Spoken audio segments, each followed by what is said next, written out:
Hi, everyone, and welcome to my channel. We've got a great interview for you today that I think you're really going to love. We are talking today about a very, very special person, and he has a lot to share, and I'm really looking forward to this interview today. Popular motivator, mentor, and inspirational speaker, Rabbi Daniel Cohen's unique blend of authenticity, humor, wisdom, and insight helps anyone better navigate contemporary society and lead a life of legacy. Rabbi Cohen has served for over 25 years and is the author of the book, What Will They Say About You When You're Gone? Creating a Life of Legacy. And welcome to the show, Rabbi Cohen. Thank you very much. It's a pleasure to be here with you. Good friend. Yes, we are good friends. We've become good friends. A lot of it is promoting this wonderful book, and you have the audio version coming out soon. That's very exciting. It is. I'm looking forward to it. Different people learn in different ways. So it's been out there as a book, but just being able to listen to it. And I was gratified that I could narrate it myself since it's in my voice. So excited about that. And just had Senator Lieberman do his narration of the intro. So looking forward to that, God willing, being available in September. In September. That's great. Well, we'll all be listening for it, if you will. I love hearing books narrated by the author. They don't always do that. They'll hire a specific talent to read the book, but you're the talent in this book. So that's Thanks. exciting. Yeah. Let's talk a little bit about your book. We have a lot of different topics to touch on today, and I'm really thrilled to have you here to do so. But let's start with your book. How do we create a life of legacy? What are some of your main messages in this book that we all should be aware of? Number one, that I'm not trying to impose anything from outside, that everybody inside of them has a voice that calls for leading a life of purpose, to be grateful every day, to create eternal impact. And one of the first steps to creating a life of legacy is to create sacred space and time as often as you can, once a day, if possible, to turn off the outside world and to listen to what's going on inside of us. Because there's no human being that doesn't have that moment of awakening. Could be at a time of crisis, somebody passes away. We have a moment when we say, am I really focusing on those things that are truly important to me? So the more that we can take time not to wait for the external crisis, but to craft a moment when we can actually listen to that inner voice, then that's the first step towards aligning our lives with our deepest aspirations. What do you mean by eternal impact? I heard you say that. What exactly does that mean? What that means is that, sometimes we think about a legacy and long term, what did that person build? What organization did that individual start? But the reality is legacy is not created in monuments, it's created in moments. Mm. Moments when maybe we touch somebody's life and their life is altered. And it could be in the simplest of acts of kindness, of gestures. I speak a lot, which is an important mystical idea, that no encounter is random. I could be in a coffee shop, I could see somebody in the supermarket and putting my phone down and asking that person, how are you doing? Or, you're looking really good today. Maybe that person needed to hear that. And it was just a little bit of a pick me up. And they're going to remember that. And they'll now interact with people in a different way because they're feeling better about themselves.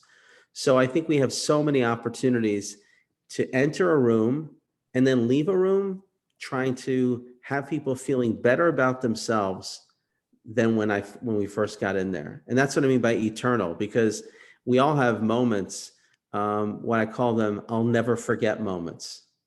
We all need to look back on our life and say, what are the moments that I'll never forget? And those could be actually just literally getting a phone call. I'll give you an example just today. A fellow who is 89 years old, who is a person who was a mentor of mine at Yeshiva University. I haven't talked to him in years, but he was really key to the development of the university. He recently saw a video where I was interviewed about this book, and he called me up and he said, I'm proud of you. You do our institution well. Mm. And I was moved by that. And I basically said, I want to visit with you. He lives in New York. And I said, here's an 89-year-old and he's spry and he's like just so upbeat. And for him to take time at that point and tell me how much he was proud of me, I'll never forget that. And those are the kind of things that really can make a difference in people's lives. Eternal impact. I get it. I get it. And we can do that at any point in our lives. 100%. Yes. So let me ask you this, Rabbi Cohen, because you've had a lot to say about our current world situations. I mean, if you just listen to the headlines, it can be exhausting and scary, and a lot of other descriptive words. The war in Ukraine, COVID, the fact that we're coming out of it, we think there's some debate. Um, just the struggles with recession. There's talk of recession, gas prices. I mean, all of these things. How do you look at this and how do you cope with these realities? And what do you say to others so that they can do a better job doing that? There's no question that we are burdened by a lot. I mean, again, and if somebody is watching the news all the time and following the news, it can be extremely depressing. At the same time, there are a couple of things that are important to keep in mind is that we can't change everything in the world, but we do have a choice as to how do we approach the world that touches us. There's a great mystic that said many years ago, do we lament the darkness or do we increase the light?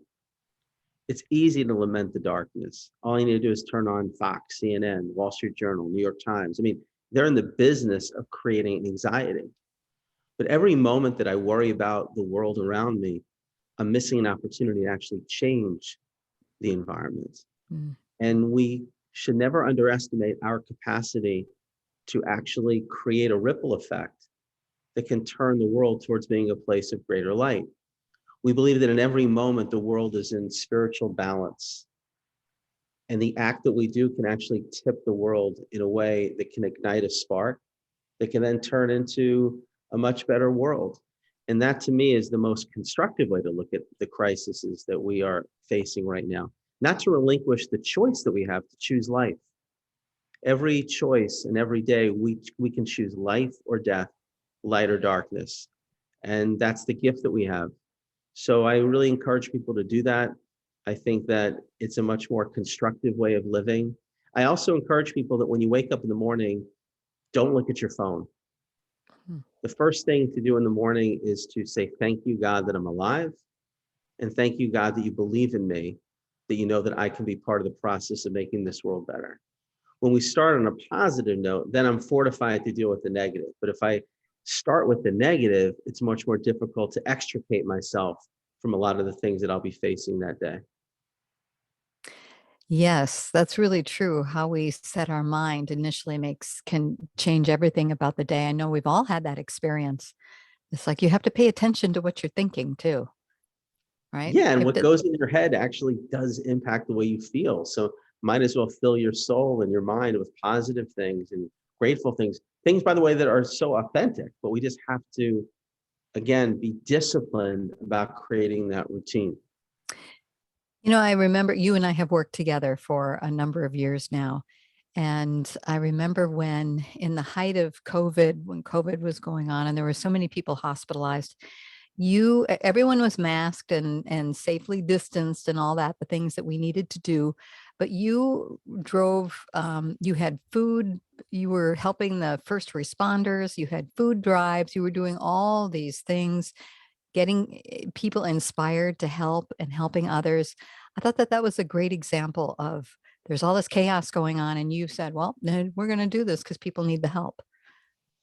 Yeah, we started something called making mitzvah moments. A Mm. mitzvah is a good deed. A mitzvah is a way to bring a little heaven down to earth. And I remember right in the first few days when everything was shut down, it was clear that there were people that were alone, people that were shut-ins. They didn't have the ability to get in a car and get what they needed. So thank God through the power of social media, we created a network of people that were mobilized to do acts of kindness instantaneously. Mm. Somebody needs a prescription picked up. We had people in Stanford, the National Guard. It's crazy to think about it. We had the National Guard that was here giving shots. So somebody said, well, how are they eating? Where are they getting their food? So we mobilized individuals to literally bring food to them every day. because they couldn't get away. I mean, they were eating something, but they were so grateful. We went in there, we served them. It made a difference. And a lot of people don't realize that, again, there's so many opportunities that they have in the smallest of ways. I mean, for that person who was stuck at home and didn't have a relative nearby, and us to go shopping for them and bring them a challah, of bread for the Sabbath, it was the world. And actually, we're still doing that, even though actually now they can get their own bread for the Sabbath. Every Friday, there are these loaves of bread that are delivered to my house. And there's a woman who coordinates drivers to go all over the city. And now it's not about the bread, but it's about the relationships that have been built intergenerationally. That's so valuable to them. We're doing it, almost 2 years later. Well, I know that you wouldn't go into this, but I will, because I helped to promote you. And I just have to say that the Today Show loved what you were doing, and they got some clips of you out They there. did. It was fantastic. It was wonderful. It's just such a great example of things that we can all do. I mean, we can all, do food drives, or we can think of things to help others. And the truth is, when you do that, it makes you feel better. It definitely makes you feel better. I mean, we are programmed, and this is part of the book, to be uplifted by doing soulful things. So when we emulate God and we are other-centered and really see that our mission here is to help others, it does light a fire inside of us. And then one thing leads to the next. It becomes contagious, and you want to do more. So it starts with actions. Sometimes, by the way, I have to say, like, people say, I don't feel like it. So Judaism teaches, but it's a psychological principle. Actions affect emotions.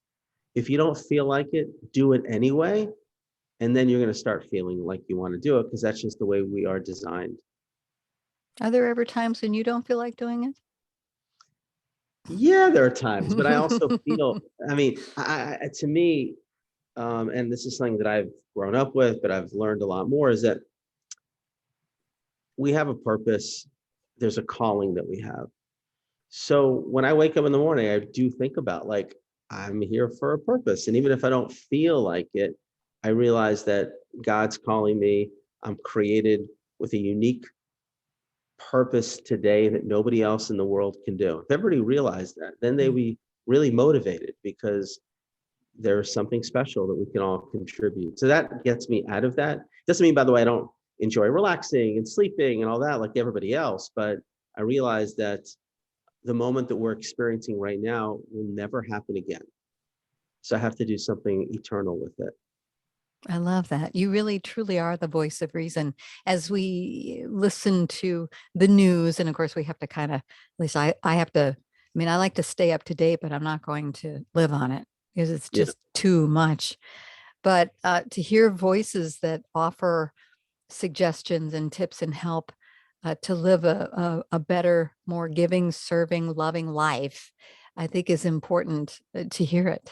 So you definitely are a voice of reason, as I mentioned. Thank you. Let's talk a little bit about what's coming up. So we're in August at the time that we're recording this. And September is around the corner. And that, of course, is a time when, people are back from vacation, kids go back to school. There's sort of a sense of newness that happens every fall. Even though for those of us who work pretty much year round, there's something about the fall. It's new beginnings. It's a new start. You want to share a little bit about that? Sure. I think that every season brings with it kind of new opportunity to restart and to reorient. So whether a person's Jewish or not, Judaism designs it this way through the high holidays, Rosh Hashanah, Yom Kippur, the Day of Atonement, where we are, again, forced almost to rethink what the new year is going to bring. But at the end of the day, summer's over. And this is an opportunity, as the weather's beginning to change, to just think about, what do I want to accomplish this season? And in the spirit of the book, I encourage people to reverse engineer their fall. So take an hour or two, go outside, around Labor Day or even the last week of the summer, and identify, like, what are the things that I want to accomplish in the next week or two, and then in the next couple of months. How do I want to look back on this fall? how will I see it as being a fall that really was something that was truly memorable? And when we begin to think about that and write that down, and then say to myself, well, what are the things that I can do every day, every week, that will enable me to get to that place? And that could be, again, volunteering more. It could be spending more time with family. It could be being more intentional every day about choosing one person who's made a difference in my life that I want to thank. Make this the fall of gratitude. Choose one person every day that made a difference in your life and just reach out to them. It could be a teacher, it could be a mentor, it could be a child, it could be a friend. It could be somebody at work.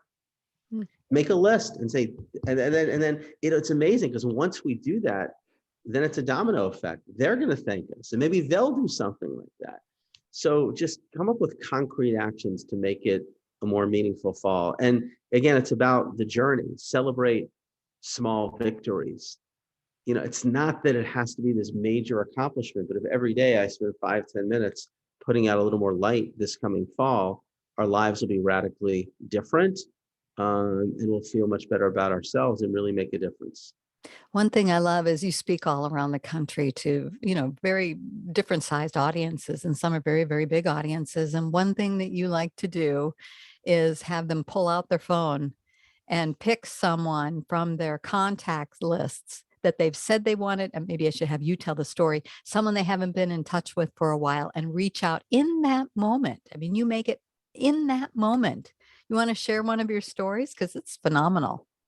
Sure. I mean, one of the things that I speak about a lot in the book is what I call the Elijah moment, which is the principle that we may not be able to change the world, but we can each change the world of one person. And oftentimes I'll say, identify somebody who you might have wanted to reach out to, but never got to thank them for maybe how they are an important part of your life. And I'll do that. And again, just one short story where somebody decided to text a person who they lost touch with after college, and they've always thought about reaching out to them. And they did. It was at the end of the lecture, end of the presentation, and they emailed me and says, the person was so happy that they reached out, and they're gonna reignite that friendship. And that to me is just means the world, because this new relationship has now been forged. I mean, I've tried to live that myself. I don't always do it, but a few months ago, I was thinking about one of my English professors who I lost touch with, and I found him on the internet, reached out to him, and he was so happy. And then we've had a couple of Zooms together, and that's what life's about. You got to seize these moments. Absolutely. The eternal moment, make them eternal, right? We're talking with Rabbi Daniel Cohen today. What will they say about you when you're gone? What's this title about? Where did the title come from?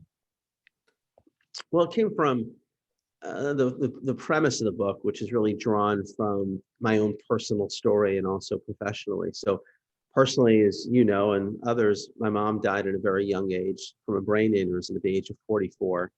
And that obviously shook me to the core, realized the fragility of life. And then when I got to the same age as my mom, I began to reflect a little bit more about what is the kind of life that I'm leading. And I would say a human response that we all have at a funeral and in a moment of crisis, which is, how are they going to remember me? What are they going to say about me? But rather than let that inspiration waft away, I wanted to really try to help people be much more intentional. And what I say is reverse engineer their lives so they lead the lives now for how they want to be remembered. It was interesting. I first started writing the book by reviewing hundreds of eulogies that I wrote to try to extract what is the essence of a good life.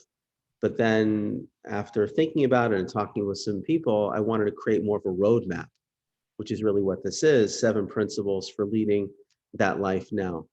So that's kind of the genesis of the book. Which is coming out in the audio version sometime in September. I can't wait.